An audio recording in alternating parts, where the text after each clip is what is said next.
Have you ever felt the pressure to hit your business goals? I'm talking about timeline and numbers, and then realize that God was on a whole different schedule and timeline than you are.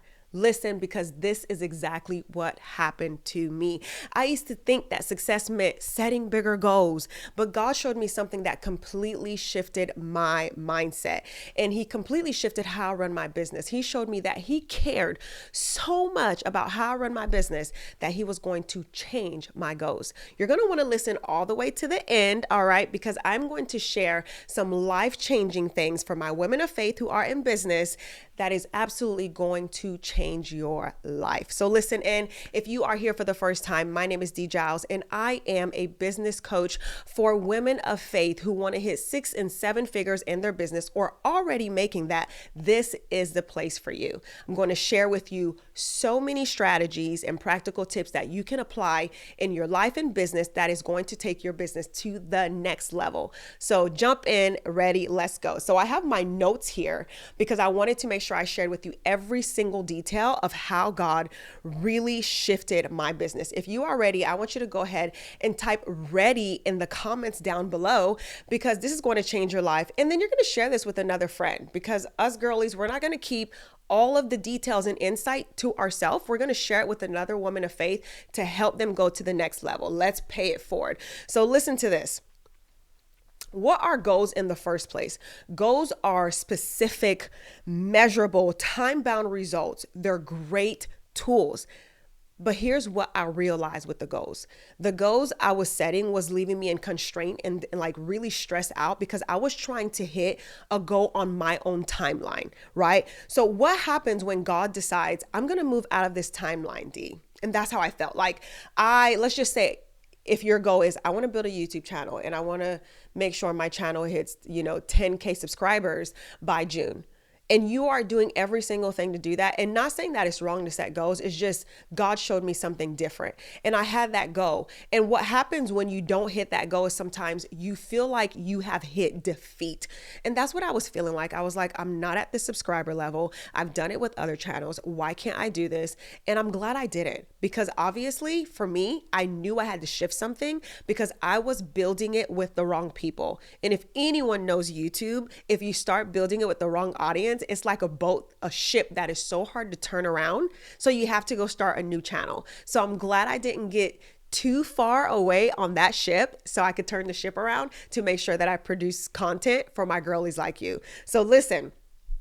Instead of setting goals, God told me, hey, set systems. I want y'all to go ahead and type in the word systems down below.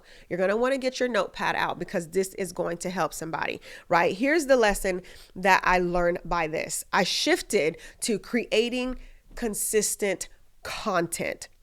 I shifted to creating it consistently instead of saying, I need to set goals to, do at least 10 pieces of content this week. No, I said, let me just be consistent. If I wake up on a Monday morning and I'm consistent on creating the content, creating the flow, I will get there. I realized that the goals were people can hit goals.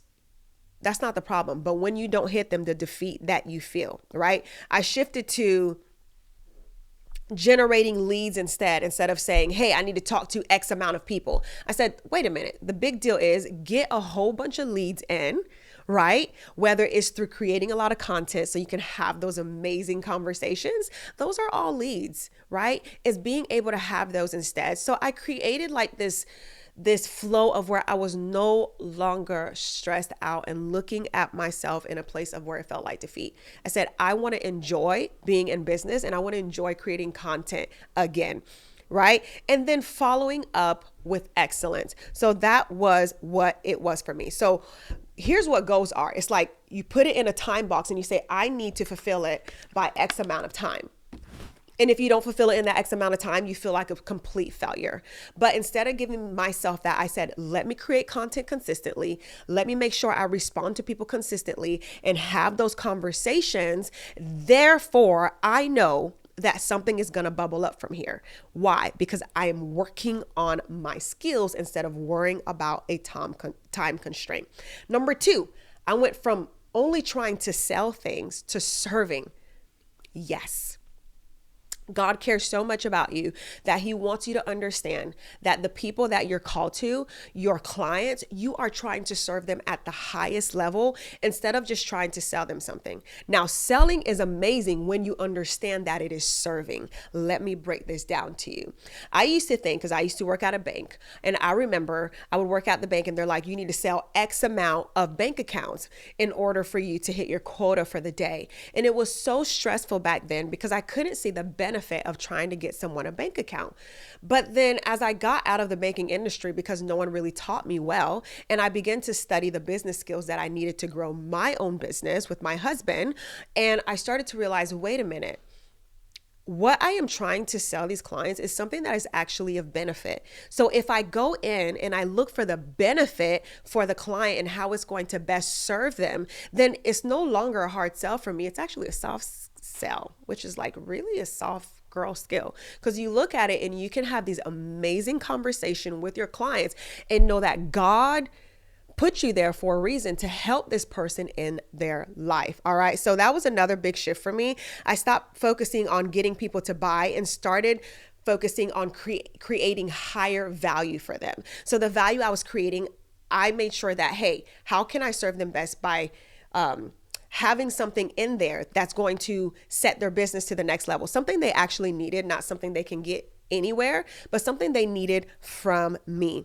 Instead of just pushing content out, I leaned into conversation. What that meant was I wasn't just like, hey, buy my product, buy this. I was like, what's going on in your business right now? Like, what do you feel like you need the most from me? What made you even connect with me? What was it in me that resonated, or what I said in my content that resonated with you? I want to know the very depth of why they are speaking to me or why they started following me in the first place. Right? Because for us, especially as believers, sales isn't manipulation, it's service. It's how can I serve you best? The Bible talks about this, and I read it earlier this morning and I love it. It talks about it in Proverbs 16. And I realized that communication is a kingdom skill. It said, commit your work unto the Lord. But not only that, it talked about persuasiveness in speech. I want to find the exact scripture, but I believe it's in like Proverbs 16, verse 23 and 24. And it talks about being persuasive in speech. And I understood then that the people who win are the people who can be so persuasive on how they talk to their clients. What do I mean by this? It's not about manipulation. It's about being able to understand your client. When you care about what your client cares about, the very depths, your speech will be persuasive because you're not trying to manipulate them. Instead, you're really leaning in and empathizing and understanding, okay, this is what you need. And here are my services and how I'm able to help you get there, right? So sales for me is simply having a conversation over and over so you can better understand. That's how God began to show me. Instead of don't be afraid of sales. Have faith, trust in me, and let me show you the way. Care about these people so much and have these conversations that is absolutely going to change their life. I'm telling you, if you let God have his way in the way that you speak to people, and when they get on these sales calls with you and you're not just sitting there you're not trying to get finances, but you're like, okay, maybe you don't need my services. And it's okay to say that. It's going to be okay. You're going to have to be okay with people not being for you, even if they have the money. That's integrity, right? Because when you truly hear people, you can meet their real needs. Now, let me tell you what else he taught me. You ready for this? I'm going to show you how much he cares about you. Sales is a kingdom skill. I remember I was driving in the car one day, my husband and I, and he's talking to me about something. And all of a sudden I hear in the spirit, learn sales. Learn sales. I said, okay, I feel like I know a little bit of sales, but no, dive deeper into sales. Why? It's because it is a skill that is going to feed your family for life. Listen, if you felt that one, I need you to comment down below. Sales is a skill that's going to feed your family for life. What does that mean? You can go any single place, and if you have sales skills, you will make it. God has got you. Anything the economy may be going through will not affect you. As a kingdom citizen of heaven, I'm telling you right now, it won't affect you because you will have the skill to be able to be persuasive in speech, know how to pivot, whatever you need to sell at that moment, you will be able to sell because you have the sales skills needed. So it was no longer for me I got to reach this quota by the end of the month. I got to sell this much to be able to, pay my bills. It's no. Every single day sell. And every day you are selling yourself. If you're on social media scrolling all the time, you might as well be selling every single day, right? So God really had to work on my mindset around sales. And even a lot of the women that I've coached, that's the first issue that they've had is their mindset around sales. I've coached women who've had husband in sales, but for some reason they were scared because we've been taught a lie. And the lie is that sales is manipulation. And it is not. Girl, the makeup you have, the purse you have, the outfits you are wearing is because someone sold you the idea of being confident and looking good and the beauty standard. That's what they sold you and you love it. So sales is not manipulation. It is how people put food on their table. It is a way that Jehovah Jireh provides for you. Wisdom is skills. I need somebody to say that. Wisdom is skills. So for me, sales used to be uncomfortable conversations. But he showed me it's one of the greatest ways to serve. Why? Because when you believe in what you carry, inviting someone into transformation is actually love. I'm going to say that again. When you believe what you carry, inviting someone into transformation is love because you know that what you have, that you're going to be able to serve that client at the highest value ever you can provide for them, right? And also, people are afraid of sales because they're afraid of all the rejection that they might get. That's usually, but for every no, for every 9 no's, you can get a yes. And so if you knock on more doors, more yeses come. And we can't be afraid to go out there and just wait for people to come to us.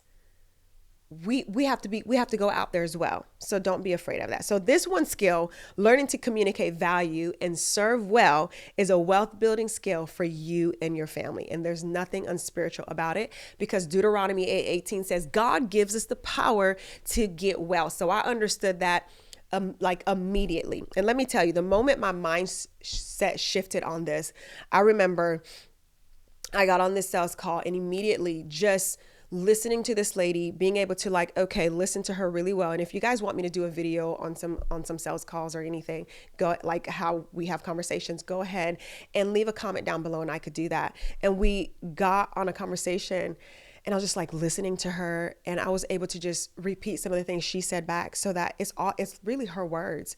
It's what she wanted to do and she just had to get out the way and I was able to do what I needed to do. I was able to close the client. It's really what you do because you're wanting to help them. It's not about a certain quota you got to hit. I want to help serve you because I want to help as many kingdom entrepreneurs, faith-driven women as possible. All right. So here's another one I want to share with you. This scripture really shifts the way I think about my business and knowing that God cares for my business. It is Proverbs 16. And it says, commit your works to the Lord and your plans will be established. I'm going to say that again. Commit your works. Commit means to entrust, to roll over your work, your assignment, what he's giving you, and it will be established. When you commit your business, the conversations you have in your business, the strategy that you want, but God is saying here, commit this to me and I'm going to add more. I'm going to take away what I need to take away. When you do that, you get God deeply involved and he's no longer separate from your business, but he's now a part of it. And when he's deeply involved, it will be blessed. He cares about how you lead, how you serve, and how you steward your business. God cares about your business because he cares about the people that you are called to impact. Now that is powerful. He cares about my business so much because he cares about who I am called to impact. It's not just a business. You are serving people. They need what you have. They need the wisdom that you have. Listen, I want to ask you something. God showed me how he cares so much about my business. He showed me the goals that I needed to have so that I can take care of myself and not burn out. even showed me like, hey, work out, take care of yourself. And even as I do my daily walks, he gives me ideas, what to say. He gives me a scripture that falls, or maybe he'll give me a sales tactic. Like he gives me all of these things as I take care of myself, as I steward well what he has given me. So steward well. Now I want to ask you, are you currently chasing goals, or are you building systems that keep you faithful? I have that in my notes for you. Are you currently chasing goals or building systems that keep you faithful? What are your systems? What are your systems? Ask yourself, if you don't have systems in your business, you will burn out and you will fail. And my sister, I want you to succeed. All right. So tell me in the comments, goals or systems, and I want to see where you are. Listen, I want to help you grow in your business. That is what I'm here for. So if you are ready to grow, go ahead and follow this channel, like and subscribe, because I'm going to be sharing with you so much strategy that is absolutely going to change your life. It's time to level up. Thank you for watching this video. I'll see you on the next one.